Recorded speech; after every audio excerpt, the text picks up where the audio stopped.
आपका ICIT online classes में स्वागत है। आज मैं आपके सामने एक प्रेजेंटेशन लेके आया हूँ पावर पॉइंट के लिए। तो आज के वीडियो में मैं आपको ये सिखाने वाला हूँ कि पावर पॉइंट का क्या प्रयोग होता है, और आप इस वीडियो को अंत तक ज़रूर देखें। आपको 25 मिनट लगेंगे सीखने के लिए कि पावर पॉइंट में कैसे प्रेजेंटेशन बनते हैं, उन प्रेजेंटेशंस में किन किन बातों का ध्यान देना है, हम लोग कैसे उस पर एनिमेशन सेट करते हैं, टाइमिंग सेट करते हैं, ट्रांजिशन सेट करते हैं। इन सब चीज़ों के बारे में आपको अवगत कराया जाएगा। तो सबसे पहले आप पावर पॉइंट ओपन कर लेंगे। पावर पॉइंट को ओपन करने पे आपको इस तरीके से स्क्रीन मिलेगा और आपको बाय डिफ़ॉल्ट यहाँ पर एक स्लाइड मिलेगा और स्लाइड का जो लेआउट होगा वो टाइटल होगा। तो प्रेजेंटेशन अगर बनाना है तो उसके लिए ज़रूरी है कि एक कोई अच्छा सब्जेक्ट हो, जिस सब्जेक्ट के बारे में आप प्रेजेंटेशन बनाएंगे। तो उदाहरण के तौर पे जैसे इस समय आप लोग जान रहे हैं कि पूरे देश में, पूरे विश्व में कोरोना वायरस फैला हुआ है। तो आज मैं एक यही ही प्रेजेंटेशन बनाता हूं कि कोरोना वायरस क्या है और इससे कैसे बचाव किया जाता है, और उसी से संबंधित ऑब्जेक्ट्स को मैं स्लाइड्स पे लगाऊंगा और उन्हीं पे ही मैं एनिमेशन वगैरह सेट करना आपको बताऊंगा। तो मेरा जो सब्जेक्ट है वो कोरोना वायरस है। तो मैंने टाइपिंग में समय ना लगे इसलिए मैंने पहले से मटेरियल्स अपना माइक्रोसॉफ्ट वर्ड में ले रखा है। तो मैं चाहता था कि पहले वाले स्लाइड में टाइटल के रूप में मैं कोरोना वायरस लिखूं, तो इसलिए मैंने यहाँ पे कोरोना वायरस टाइटल के रूप में लिखने का काम किया है। तो मैंने वो टेक्स्ट वर्ड में लिख रखा था, मैंने उसको कॉपी करके यहाँ पे पेस्ट किया है। और अगर आपको लगता है कि आप सब टाइटल नहीं लिखेंगे तो इसे आप यहाँ से सेलेक्ट करके डिलीट कर सकते हैं। तो ये मेरा पहला स्लाइड है जिसमें मैंने टाइटल लिखा है कि कोरोना वायरस क्या होता है। अब आपको एक दूसरे स्लाइड की ज़रूरत पड़ेगी, तो मैंने न्यू स्लाइड पे क्लिक किया। न्यू स्लाइड पे क्लिक करने पे आपको बहुत सारे अलग अलग लेआउट मिलेंगे। इन लेआउट से ये निर्णय लेना होता है कि हम किस प्रकार के ऑब्जेक्ट्स को अपने स्लाइड पे रखेंगे। तो मैंने यहाँ से टाइटल एंड कंटेंट स्लाइड ले लिया है, और टाइटल एंड कंटेंट स्लाइड में मैं जो मैसेज लिखना चाहता हूँ उसे मैंने वर्ड में पहले से लिख रखा है। कोरोना वायरस के लक्षण क्या हैं और इससे कैसे बचाव कर सकते हैं। तो मैंने इसको यहाँ से कॉपी कर लिया है और अपने स्लाइड पे इसको पेस्ट कर दिया है। अब मैं चाहता हूँ कि ये बताऊँ कि कोरोना वायरस के क्या लक्षण होते हैं। तो उन कंटेंट को भी मैंने वर्ड में लिख रखा है। तो जैसे आप देख पा रहे होंगे कि कोरोना वायरस जो होता है ये आपके फेफड़ों को संक्रमित करता है। इसके दो मूल लक्षण होते हैं। इसमें आपको बुखार आ सकता है, सूखी खांसी आ सकती है। ऐसे मैंने एक पैराग्राफ और कोरोना वायरस के संबंधित लिख रखा है, मैं उसको यहाँ से कॉपी करके पेस्ट कर रहा हूँ। इस दूसरे वाले टेक्स्ट में मैं बता रहा हूँ कि कोरोना वायरस संक्रमित व्यक्ति को गले में खराश, सिर दर्द, डायरिया भी हो सकता है, और एक ताज़ा शोध के अनुसार जाना गया है कि इसमें स्वाद का महसूस ना होना भी होता है। अभी एक मैंने पैराग्राफ और ले रखा है, तो इस पैराग्राफ को भी मैं यहाँ से कॉपी कर लेता हूँ और अपने तीसरे बुलेट में मैं इसको पेस्ट कर देता हूँ। तो ये मेरा जल्दी से एक स्लाइड बन गया जिसमें कोरोना वायरस के लक्षण क्या हैं मैं इसको दिखा रहा हूँ। अब मैं यहाँ से एक स्लाइड और ले रहा हूँ। यहाँ पे मैं एक ब्लैंक स्लाइड ले रहा हूँ।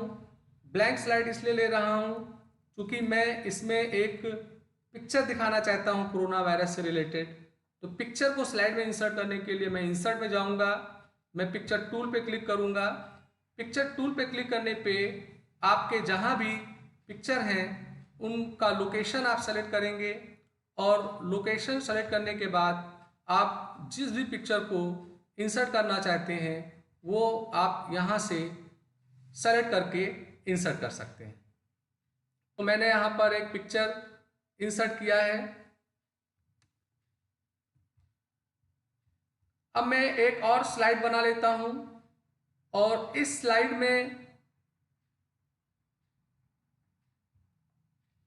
मैं आपको कोरोना वायरस के क्या लक्षण होते हैं उनसे संबंधित कुछ बातों को लिखना चाहता हूँ। तो कोरोना वायरस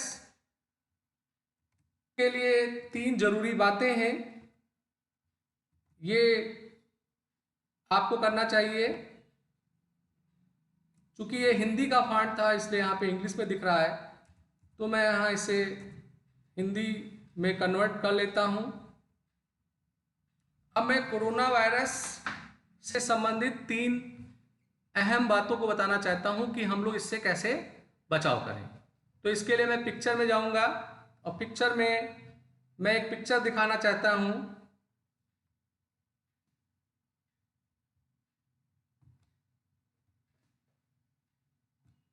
कि आपको बार बार अपने हाथ को साफ करने के लिए किसी डिटर्जेंट या हैंड वॉश से या सैनिटाइज से उसे साफ करना चाहिए।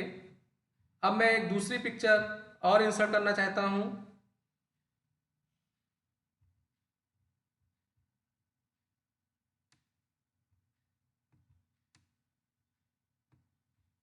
एक पिक्चर मैं और इंसर्ट कर लेता हूँ।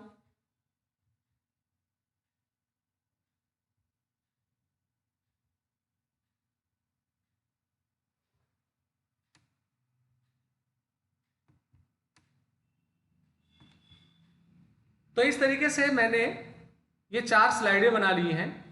अब मैं एक बार इन चारों स्लाइडों को चला के देखता हूँ कि ये कैसा दिखता है। तो अपने स्लाइड का प्रीव्यू देखने के लिए आप स्लाइड शो में आएंगे। यहाँ एक फ्रॉम बिगनिंग का टूल मिलेगा, इसका शॉर्टकट की F5 होता है, कीबोर्ड से F5 प्रेस करके भी देख सकते हैं। तो ये मेरा पहला स्लाइड है, ये मेरा दूसरा स्लाइड है, ये मेरा तीसरा स्लाइड है और ये मेरा चौथा स्लाइड है। तो अगर आप देख रहे होंगे तो अभी इन स्लाइड में कोई एनिमेशंस नहीं है और इन्हें देखने के लिए हमें कीबोर्ड से कोई की या माउस क्लिक करना होता है। तो मैं चाहता हूं कि मैं अपने टेक्स्ट पे कोई एनिमेशन सेट करूं, तो इसके लिए एनिमेशन टैब होता है। इस एनिमेशन टैब में आपको बहुत सारे एनिमेशंस और कुछ कमांड्स मिलते हैं। तो आप पहले उस ऑब्जेक्ट को सेलेक्ट करेंगे जिस पे आपको एनिमेशन देना है और जो भी एनिमेशन आप यहाँ से लेना चाहते हैं वो एनिमेशन यहाँ से आप अपने पसंद के अनुसार सेलेक्ट कर सकते हैं। तो चूंकि ये एनिमेशन अभी बहुत जल्दी दिख जा रहा है तो ये थोड़ा धीरे दिखाई पड़े, इसके लिए आप इसके ऊपर एक टाइमिंग सेट कर सकते हैं। तो यहाँ पे एक ड्यूरेशन टूल मिलता है, आप इसके जरिए इस पर एक टाइमिंग सेट कर दीजिए और यहाँ एक प्रीव्यू बटन होगा, इस पर क्लिक करके आप अपने टेक्स्ट या ऑब्जेक्ट का एनिमेशन देख सकते हैं। अभी मैं दूसरे स्लाइड पे आऊँगा। इस दूसरे वाले स्लाइड पे मैंने यहाँ पर अपने ऑब्जेक्ट को सेलेक्ट किया और यहाँ से मैं एक कोई ले लेता हूँ एनिमेशन, जैसे जूम एनिमेशन मैंने ले लिया है, इसकी भी मैं टाइमिंग सेट कर देता हूँ। मैं चाहता हूँ कि ये वाला जो ऑब्जेक्ट है ये ऑटो आए, तो यहाँ ऑन क्लिक जो लिखा है स्टार्ट में इसे मैं विद प्रीवियस कर लूँगा क्योंकि ये इस दूसरे स्लाइड का पहला ऑब्जेक्ट होगा। अब मैं यहाँ पे अपने इन बुलेट्स वाले ऑब्जेक्ट को सेलेक्ट करूँगा और इस पे हमें जो भी लेना है एनिमेशन वो एनिमेशन मैं सेट कर सकता हूँ। और एनिमेशन चूँकि पहले वाले के बाद आएगा इसलिए यहाँ आफ्टर प्रीवियस कर दिया गया और यहाँ से मैं एक इसकी टाइमिंग ले लेता हूँ। अब मैं अगले वाले स्लाइड में आता हूँ, इस पिक्चर यानी ऑब्जेक्ट को सेलेक्ट करता हूँ, इसका भी मैं कोई एनिमेशन ले लेता हूँ और इसे भी मैं विद प्रीवियस कर देता हूँ, इसकी एक टाइमिंग दे देता हूँ। फिर अगले वाले स्लाइड में मैं गया, अपने ऑब्जेक्ट को मैंने सेलेक्ट किया, ऑब्जेक्ट को सेलेक्ट करने पे यहाँ भी कोई मैं एक एनिमेशन ले लेता हूँ, इसे यहाँ से मैं विद प्रीवियस कर दूंगा, यहाँ से मैं इसकी एक टाइमिंग ले लूँगा। ऐसे आप बारी बारी अपने ऑब्जेक्ट को सेलेक्ट करिए और सेलेक्ट करने के बाद आप जो भी उस पर एनिमेशन देना चाहते हैं वो एनिमेशन दीजिए, टाइम दीजिए, स्टार्ट में आप आफ्टर प्रीवियस ले लीजिए। ऐसे करके जो जो भी आप एनिमेशन चाहते हैं वो आप एनिमेशन यहाँ से लेते रहिए। जैसे आप देख पा रहे हैं मैं अपने ऑब्जेक्ट पे एनिमेशन सेट कर रहा हूँ और यहाँ से स्टार्ट में आफ्टर टाइम और उसकी एक टाइमिंग दे रहा हूँ। अभी मैं पहले वाले स्लाइड पे आता हूँ। यहाँ पे मैंने कोई टाइमिंग के साथ स्टार्ट नहीं दिया था, इसे विद प्रीवियस कर देता हूँ। तो एनिमेशन में स्पेशली 3 कमांड आपको यूज करना होगा। पहला, आप एनिमेशन सेट करेंगे अपने ऑब्जेक्ट पे। दूसरा, स्टार्ट से बताएंगे कि वो विद प्रीवियस है कि आफ्टर प्रीवियस है। तीसरा, आप उसका ड्यूरेशन सेट करेंगे। तो चलिए एक बार हम अपने स्लाइड का देख लेते हैं कि कैसे दिखाई पड़ेगा। तो इसके लिए मैं स्लाइड शो में गया, फ्रॉम बिगनिंग पे क्लिक करता हूँ। तो यहाँ पे देखिए पहला ऑब्जेक्ट आया। आपका पहले वाले स्लाइड पे केवल एक ही ऑब्जेक्ट था। अब दूसरे स्लाइड पे आने पे फिलहाल आप कोई की दबाएंगे या माउस क्लिक करेंगे तो दूसरे वाले स्लाइड में अगर आप देख पा रहे होंगे तो यहाँ मैंने जो ऑब्जेक्ट पे एनिमेशन सेट किया था वो मेरा बारी बारी आ रहा है। अब अगले वाले स्लाइड के लिए मैंने कोई की दबाया, ये आपका अगला ऑब्जेक्ट का आ गया एनिमेशन।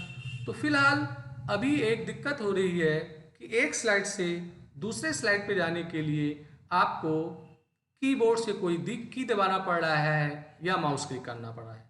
तो अगर आप चाहते हैं कि हमारा स्लाइड भी ऑटो चेंज हो तो उसके लिए आप पहले वाले स्लाइड को ओपन करिए। आपको एक ट्रांजिशंस टैब मिलता है। ट्रांजिशन टैब में भी आपको बहुत सारे एनिमेशन मिलते हैं। ये स्पेशली आपके स्लाइड के बैकग्राउंड के लिए होते हैं। तो आपको इसमें से जो भी अच्छा लग रहा है आप उस मोशन को सेलेक्ट कर सकते हैं। और मोशन के लिए भी आप यहाँ से कोई एक टाइमिंग ले सकते हैं। अगर आप चाहते हैं कि जो मैंने एनिमेशन सेट किया है अपने स्लाइड पे ये सारे स्लाइड पे लागू हो जाए तो आप यहाँ अप्लाई ऑल कर लेंगे। एक स्लाइड से दूसरे स्लाइड पे आने के लिए यहाँ ऑन माउस क्लिक लिखा हुआ है, इसे आप ऑफ कर दीजिए वरना माउस क्लिक करेंगे तब आप अगले वाले स्लाइड पे आएंगे। यहाँ मैं आफ्टर पे आ जाता हूँ और आफ्टर पे जाने के बाद मैं यहाँ पे कोई एक टाइमिंग ले लेता हूँ। तो अब अगर आप स्लाइड शो में आके इसका प्रीव्यू देखेंगे तो आप देखेंगे कि अब आपके स्लाइड पे एक एनिमेशन भी आ रहा है और आपका स्लाइड का जब एक शो खत्म होगा तो दूसरा स्लाइड जो होगा वो ऑटोमेटिक आएगा। अभी आपको कोई की नहीं दबाना है, ना आपको कोई माउस क्लिक करना है। एक एक स्लाइड आपका ऑटो आता जाएगा।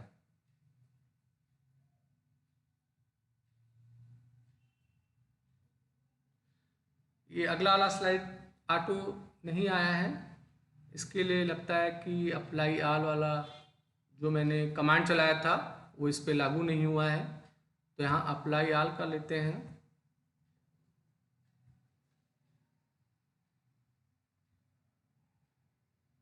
अभी फिर अपने स्लाइड को शो करके देखते हैं।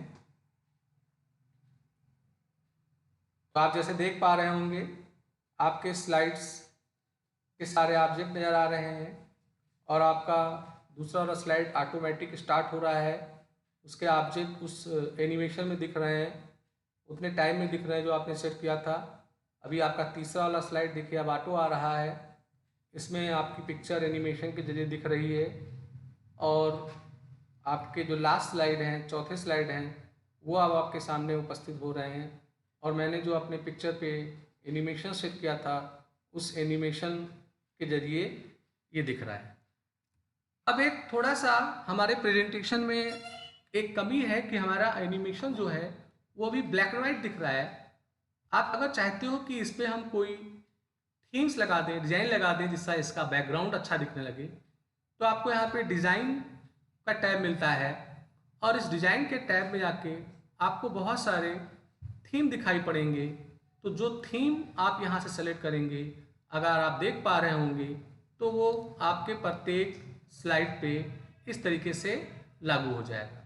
और अगर आपको लगता है कि ये जो मैंने थीम लिया है ये अच्छा नहीं है तो आप यहाँ से थीम को चेंज भी कर सकते हो, या जो थीम आपने लिया है उसमें भी बहुत सारे वैरायटीज़ मिलेंगे। वैरायटीज़ आपको यहाँ पे बगल में दिख रहे हैं, तो यहाँ से आप इन वैरायटीज़ को भी सेलेक्ट कर सकते हैं। तो जो आपको एनिमेशंस के साथ साथ अच्छा लग रहा है, टेम्पलेट थीम्स, इन्हें आप यहाँ से लागू कर सकते हैं। तो फिलहाल मैं यहाँ से ये वाला थीम ले लेता हूँ और अब मैं इसको प्ले करके देखता हूँ स्लाइड शो में आके फ्रॉम बिगनिंग में।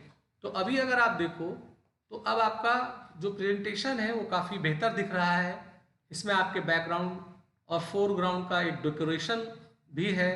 तो अब अगर इस प्रेजेंटेशन को आप किसी को अगर आप शो करोगे तो वो आपको ज़्यादा बेहतर दिखाई पड़ेगा।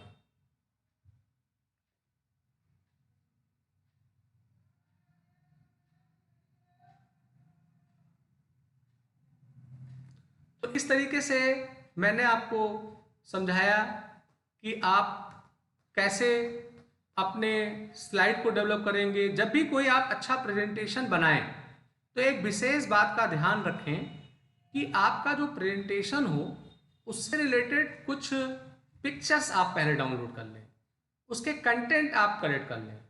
जैसे मैं कोरोना वायरस के ऊपर प्रेजेंटेशन बना रहा था, तो अगर आपने देखा होगा तो मैंने यहाँ पे जो पिक्चर्स लगाए हुए हैं वो उन्हीं से रिलेटेड हैं, या आप गूगल में जाके डाउनलोड कर सकते हैं।